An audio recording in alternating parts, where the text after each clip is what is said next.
wonderful.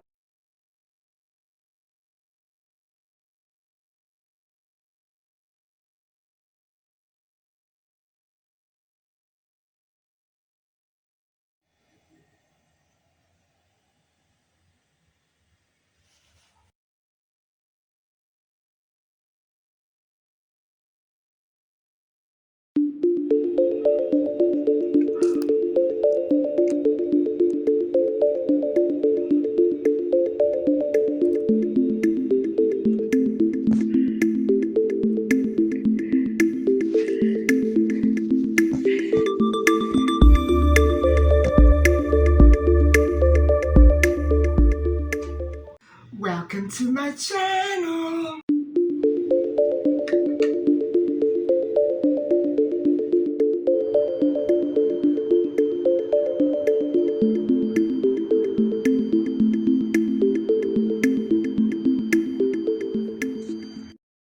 Hi everybody, how you doing? I guess you're surprised to see me sitting here at home talking to you, but I had so much laundry to do. Would you believe my duvet has been in the dryer for about a day now? I had to rinse it and rinse it and rinse it after I washed it because the soap clings. Oh, what a mess. I don't know why I'm talking to you about this, but I'm frustrated. And so one thing led to another, and I just spent the entire day inside talking to you for a good 5 hours, too. And so I thought that we would just take this time to get right into the next part of the Amelia Earhart story. And let me just refresh your memories and remind you that yesterday we talked about how Amelia dropped out of junior college and she contracted the Spanish flu while working in the military hospital. And this was while she was staying in the same city where her sister lived. And so we're going to pick up after that point and continue on with the next part of the story. And so, as I've been trying to explain, Amelia was the first female to fly solo across the Atlantic Ocean. And she did also set other records. And she was the first aviator to promote commercial air travel. And if you think of it, guys, that is pretty awesome because at the time that she began to fly, there were no commercial flights, right? Well, how would we know? We weren't there. I'm just going by what the article says. And logic is telling me that when planes were first invented, there were no commercial flights.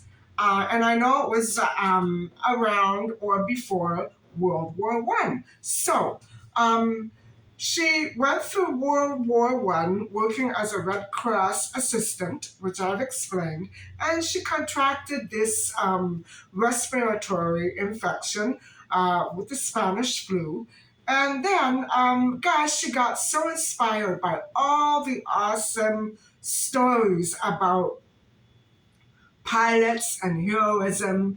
And I think she was highly motivated. And she had that personal connection with these fellow soldiers and pilots. And I'm wondering if some of them may have been women as well. Anyway, so she actually promoted air travel, wrote best-selling books at the time, which is awesome, about flying, which was very new, right? Very new. And she was instrumental in the formation of the 99s, an organization for female pilots in 1935. And then she became a faculty member um, in 1935 at Purdue University, and she was an advisor to the Aeronautical Engineering and Career Counselor for Women. And so she was a member of the National Women's Party as well. And she was a very early supporter of the Equal Rights Amendment. And if you think of her life, now she didn't have a bad life, guys. No, she had it hard because she was dealing with a lot emotionally, a lot of transition and change, and people popping out of her life. It was hard. And so even because of World War One, it was much harder. Now I don't know where that put Edwin, her father, but they had separated from the family. Edwin remained in Minnesota, and the ladies of the family went to Chicago. And this takes us between the 1920s and the 1930s. And so this is when Amelia began to become active as a pilot.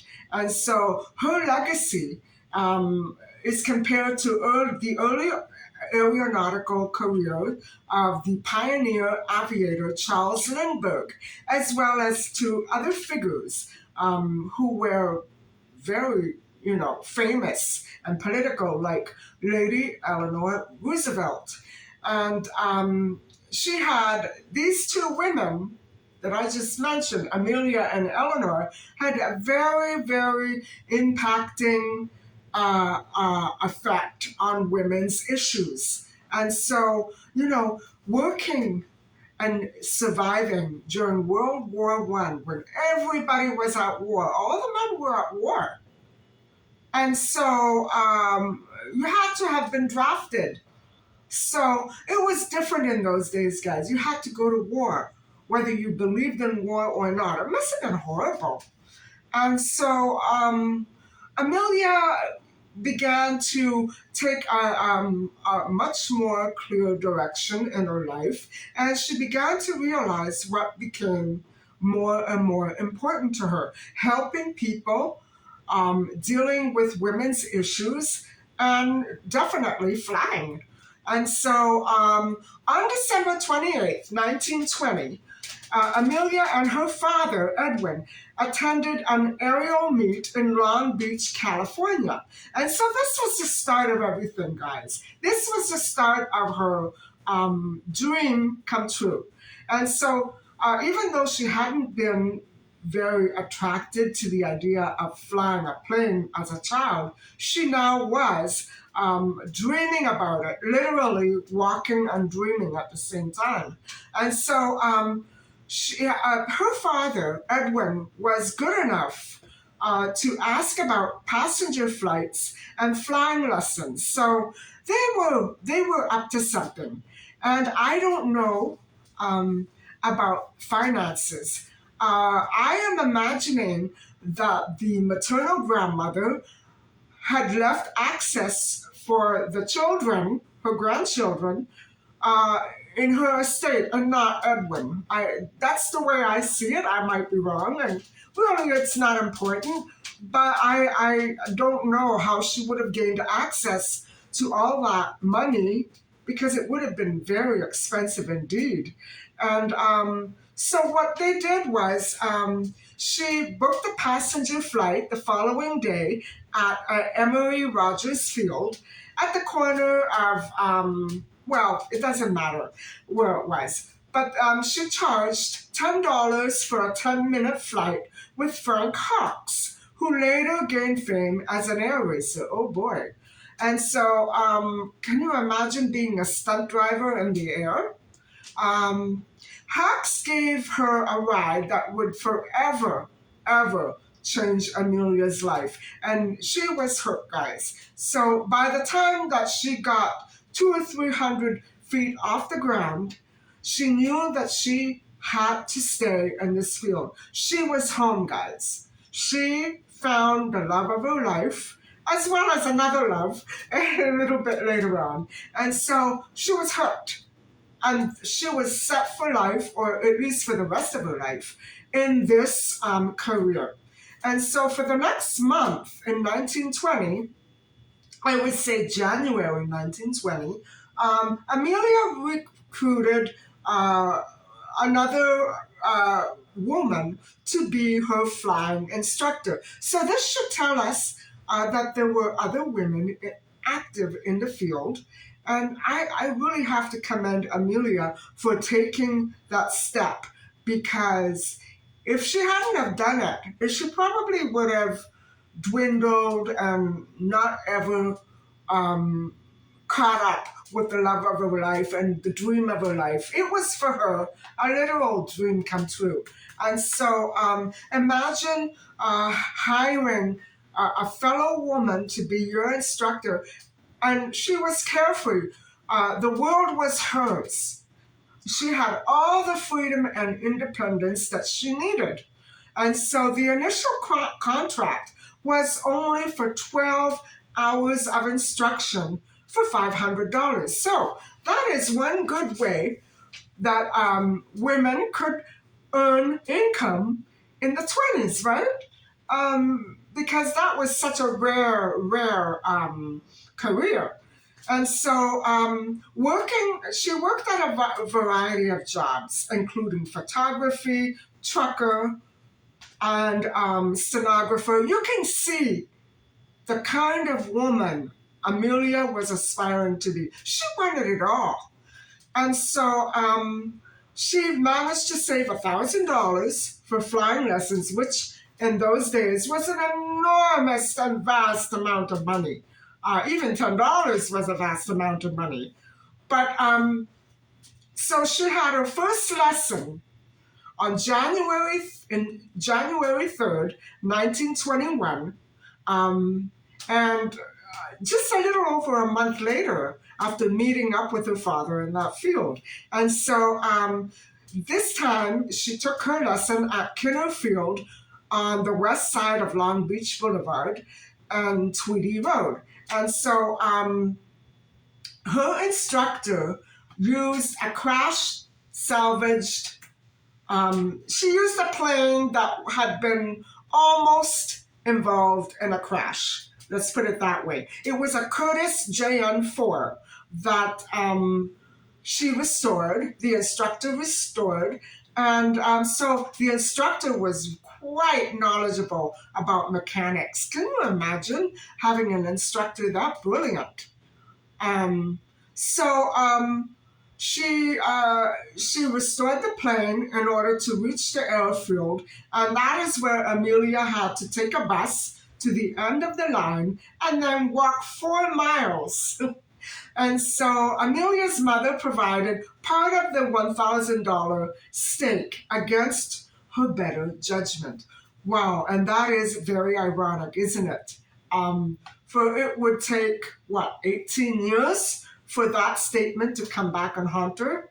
So, anyway, guys, Amelia was very, very committed to flying, and her contract required her to accept the very frequent and very arduous work and rugged conditions that accompanied early aviation training.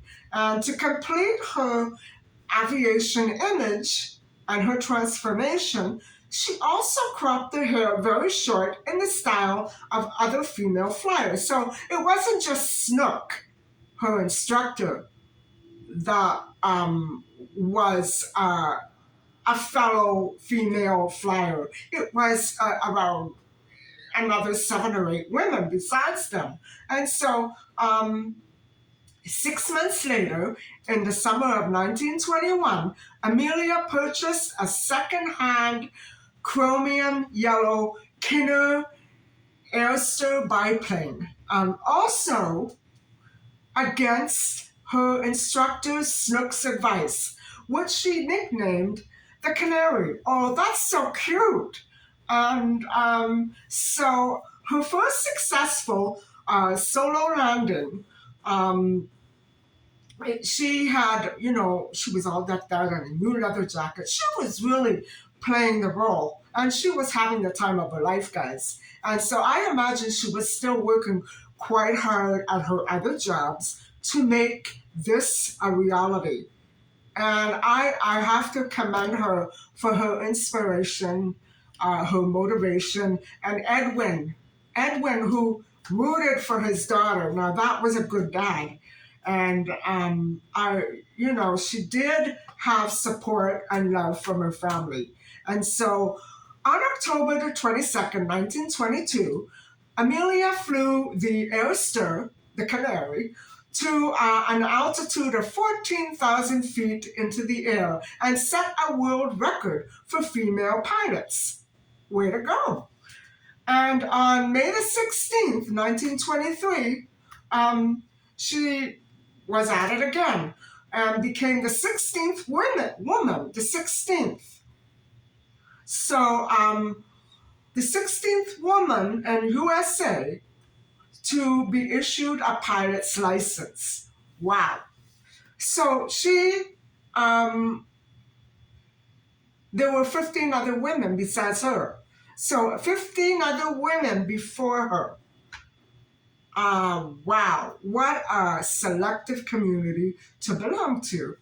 And so, all right, the next little leg of her life brings her to financial crisis and eventual marriage. And so, throughout the 20s, Amelia followed, she was involved in a disastrous investment. And now you know about the stock market crash of 29. Well, this was 20 in the 20s. And you know, it was no secret that the 20s were a period of decline economically and chronic disaster. Many people jumped off buildings because they lost everything. And I imagine it must have been sheer desperation for Amelia to have built her hopes up for so long. And then, you know, she invested in a failed gypsum mine. Mining, you know, it took a fall. And so her inheritance from her grandmother, which was administered by her mom, steadily diminished until it was completely exhausted. So, guys, that is unfortunate. And although it was typical, and it was unfortunate because while people were struggling to survive, she was more involved in how to maintain her flying career, which is very costly and expensive, especially in the 20s. So, you know, she took a hit, she took a fall, and her finances were completely devastated. And so that's too bad.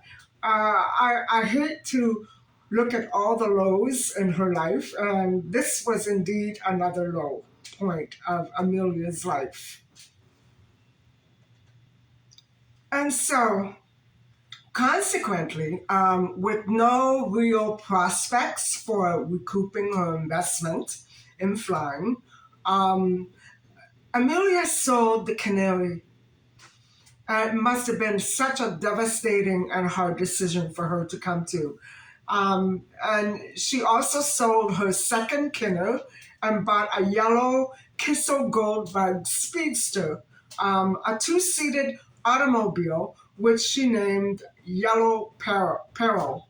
And so simultaneously, Amelia experienced an exacerbation of her old sinus problem, probably aggravated by flying, and her pain worsened. And in early 1924, she was again hospitalized for another sinus operation, which was unsuccessful. Wow. And so, after trying to set up her own photography company, this girl never quit. I'm amazed. Um, she set out in a new direction. And so, following her parents actually divorced in 1924. So, that was also pretty devastating. That was the year that she ended up in a hospital. And so, she drove her mother by Yellow Peril, I should say, on a transcontinental trip from California to Banff, Alberta, Canada. And so they eventually went to Boston, Massachusetts, where Amelia underwent another sinus operation. So her mom was with her. And so I'm glad that they were close. And so that time, uh, the Boston operation, that went better. That went much better, and she had more success with that.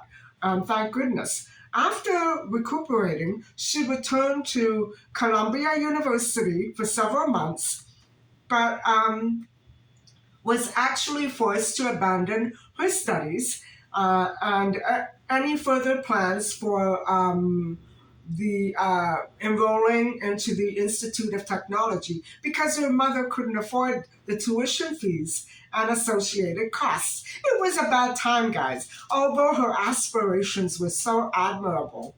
And I guess in those days, scholarships were not very easy to come by.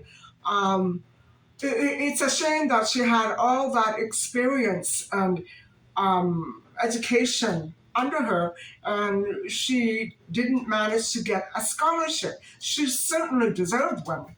And so soon after that, Amelia found employment as a teacher and then as a social worker in 1925 um, at Denison House, a settlement house in Boston.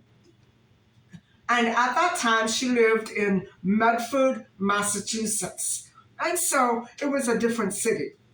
Um, when Amelia lived in Medford, she maintained an interest in aviation, but she still worked. She became a member of the American Aeronautical Society's Boston chapter and was eventually elected as vice president. Wow! She flew out of Denison Airport and in Quincy, which is now a naval airport base, and she helped finance its operation by investing a small sum of money.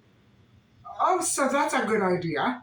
Um, Earhart, Amelia also flew the first official flight out of Denison Airport in 1927. So it was official, guys. Flying was an official thing in 1927. Hard to imagine the world without planes, isn't it? And yet it was so new in 1927. Along with acting as a sales rep for Kinner Aircraft in Boston, Amelia wrote local newspaper columns. Oh, so she was a journalist, promoting flying as her local, I guess, um, okay, they had columns then. We have YouTube and Twitter now. You get what I mean? She was in social media. Wonderful, wonderful. And so she became more and more well known after writing these pieces, and she laid out plans for an organization devoted to female pilots.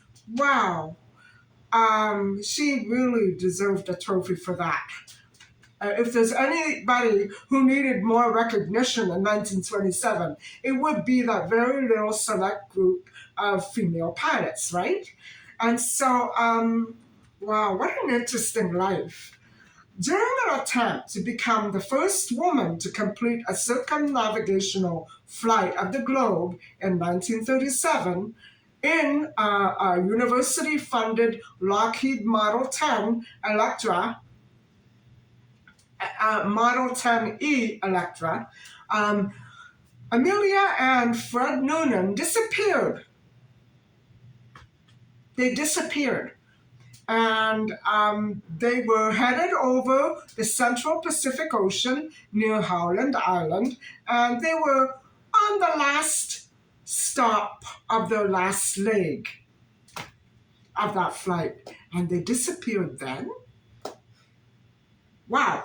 Um, So, guys, we're going to get into the theories in another episode, but there is no evidence to suggest that there was ever anything criminal involved in this. So, I'm not even going to go there. I would be the last person to know, but there has never been anything sinister. I'm not thinking that anybody ever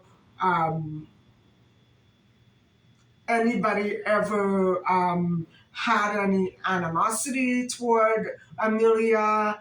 She didn't have any adversaries. So this was pretty much a tragedy.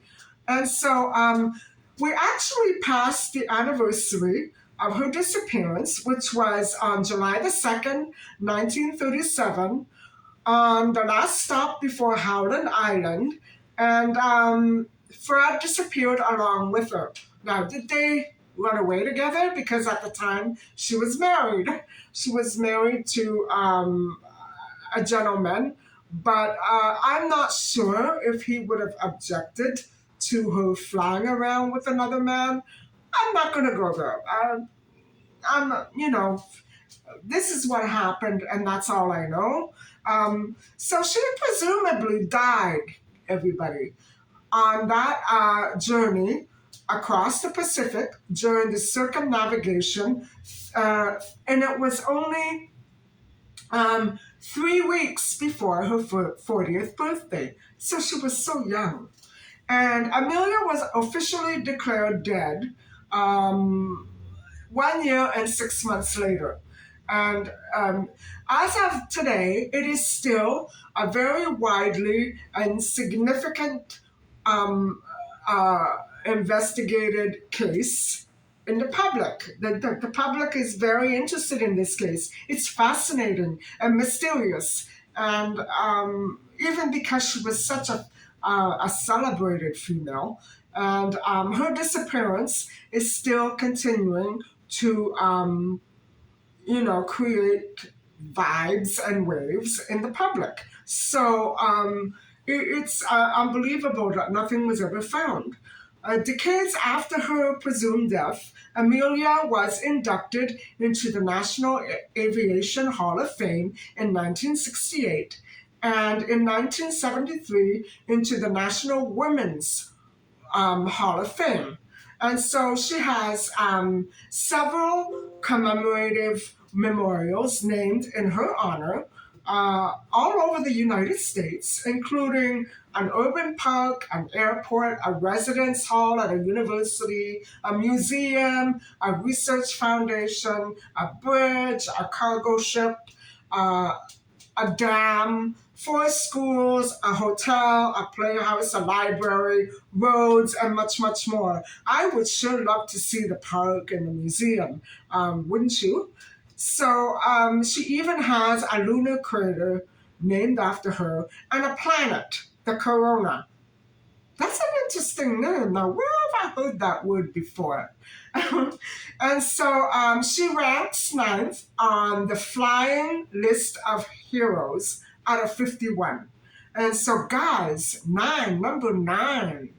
And indeed, she was a hero. She was very heroic, not only in her lifetime aspirations and her highly motivated goals, but also for what she must have endured as she traveled or plummeted to her death. Um, we're supposing, of course, that she did die. I'm not sure that this is the stage for two star-crossed lovers to run off into the sunset. I'm not sure that this is what this is. I would like to think it maybe, but I want to stick with facts. And so, wouldn't it be amazing if we could just find out what happened exactly to those two, Fred and Amelia? And so, guys, right now, I think I'm going to end this vlog. And thank you very much for listening and watching. And our next session, episode, we will most likely deal with all the theories surrounding her disappearance. And so I hope you stick around for that. Thank you very much for watching. And please don't forget to like and subscribe. Bye for now. Obviously, research regarding technological unemployment is as vital today as further refinement or production.